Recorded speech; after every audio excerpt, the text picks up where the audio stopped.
Muchísimos hermanos, la temps de la venue est en fait la manifestation.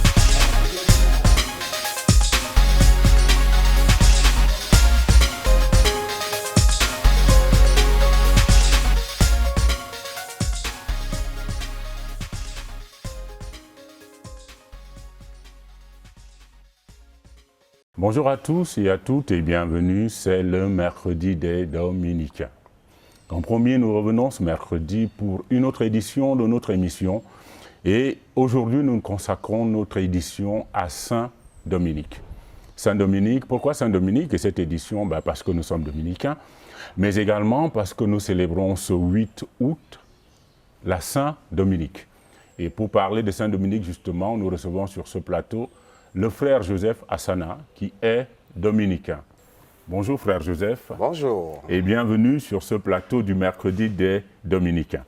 Comment les Dominicains aujourd'hui, notamment dans notre Afrique, des dictatures, de la pauvreté, des politiques mal orientées, des économies qui n'ont pas vraiment de base et d'orientation, comment est-ce que le Dominicain... D'abord, quelle vérité devons-nous proclamer aujourd'hui de notre temps et comment saisir cette vérité au milieu de toutes ces sortes de vérités qui sont en réalité plus légalité que vérité?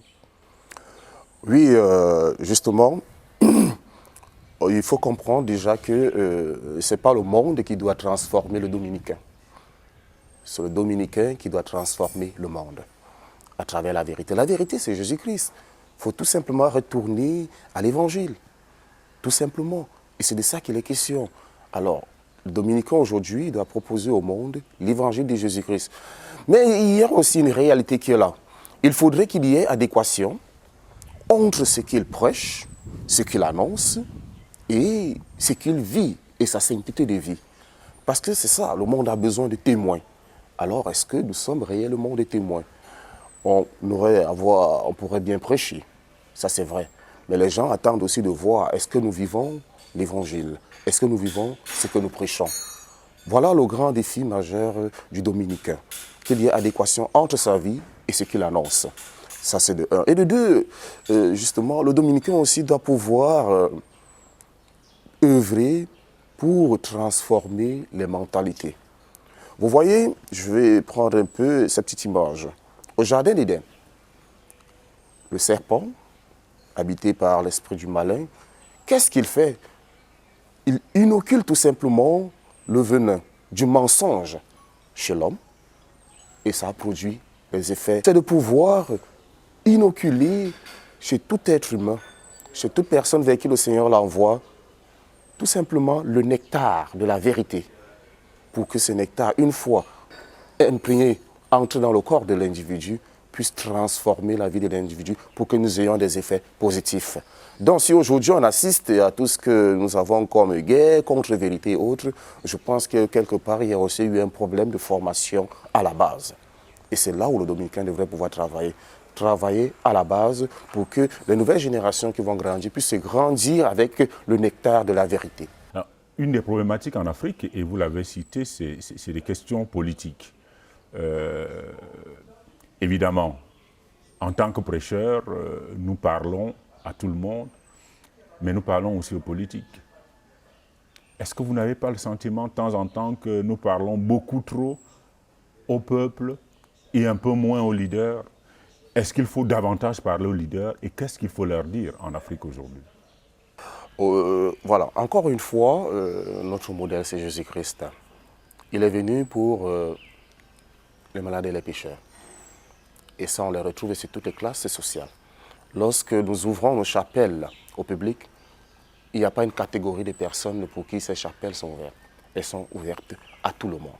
Et tout le monde a besoin de Jésus-Christ. Et donc, le dominicain, il prêche à tout le monde, selon la possibilité qui lui est offerte. Et les hommes politiques sont effectivement des personnes qui ont aussi besoin d'entendre parler de Jésus-Christ, de connaître Jésus-Christ. Ce sont des gens qui ont aussi besoin qu'on leur dise la vérité de l'évangile. Ce sont des gens qui ont besoin d'une assistance spirituelle, ils ont besoin de paix spirituelle.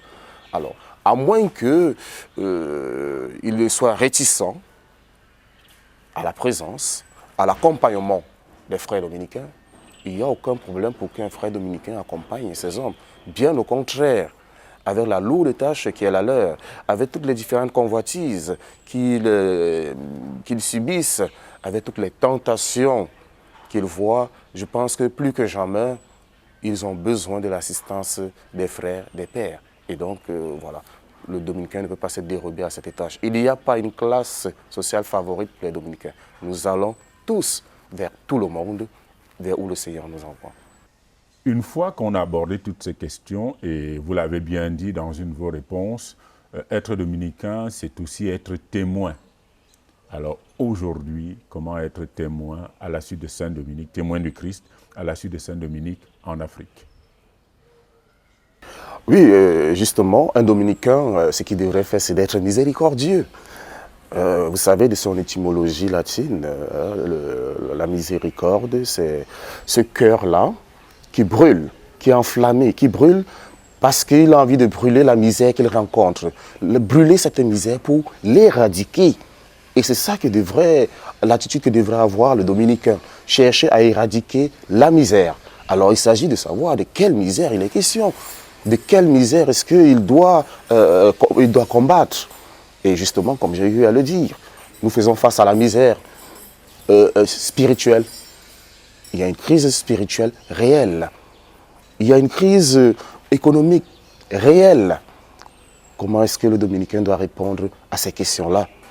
Et c'est justement ça, l'apport du dominicain, chercher à éradiquer. Alors, en tant que dominicain, ce qu'il peut faire, justement, c'est de pouvoir aller vers tous ceux-là qui sont dans ces différentes misères, pour les aider à en sortir. Ceux qui ont une pauvreté spirituelle, le dominicain doit pouvoir venir leur parler de Dieu pour qu'ils puissent sortir de là, leur parler de la vérité, de l'évangile, pour qu'ils sortent de la misère spirituelle. Ceux qui sont dans une sorte de pauvreté humaine, le dominicain doit pouvoir aller leur dire que, écoutez, vous êtes tous des frères et des sœurs en Jésus-Christ. Vous devez vivre de l'amour, de l'humanité et donc de la charité. En cela, vous ne pouvez pas voir l'autre souffrir, l'autre dans le besoin et l'y abandonner. Il y a aussi cette question de la misère économique. Comment aider les gens à sortir de leur pauvreté? Et effectivement, c'est un challenge majeur, mais je pense qu'à travers la théologie du développement, mais aussi à travers l'assistance, le fait d'aider les gens à pouvoir mener des activités qui les sortiraient de leur pauvreté, qui les aideraient à avoir un revenu régulier et décent, c'est là où se trouve le défi. Alors, nous terminons cette émission en parlant un peu des rapports entre les dominicains et les églises locales, notamment en Afrique. Nous savons que Saint-Dominique a été un compagnon fidèle de son évêque, Don Diègue, de son temps, l'accompagnant dans toutes les missions. D'ailleurs, la prédication de début de fondation est bien conduite un peu avant la fondation par Don Diègue. Alors, la question c'est, à votre avis, quelle doit être la place des frères dominicains, notamment dans notre Afrique, auprès des églises locales? Est-ce que nous avons un rôle particulier à jouer auprès des églises locales ou est-ce que simplement notre prédication, nous la portons en tant que dominicains, en tant qu'entité et ça nous suffit?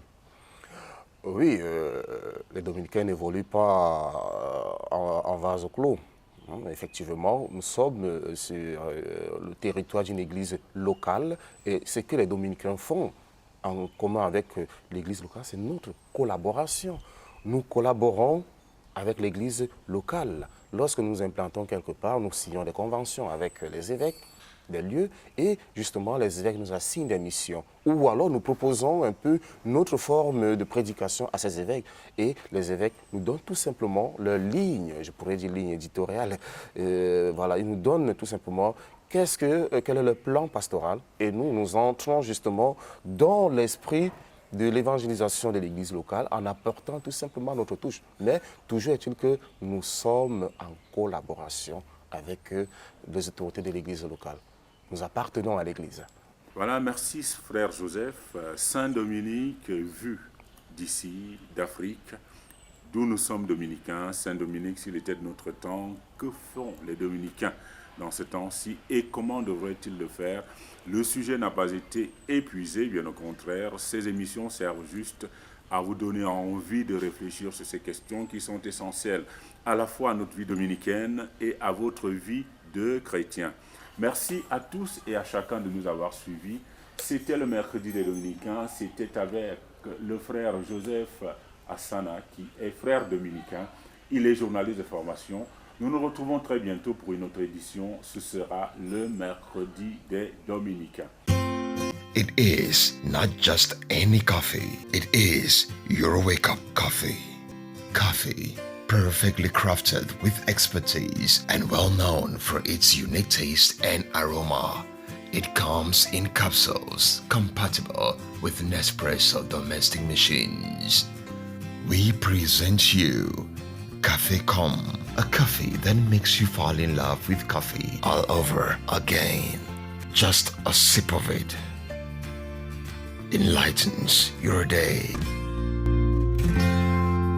Cafe Com, lovingly crafted, deliciously tasty.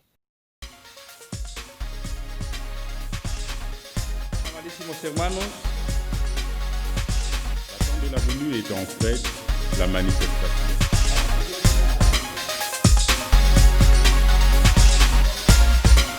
Méditation du 16 décembre.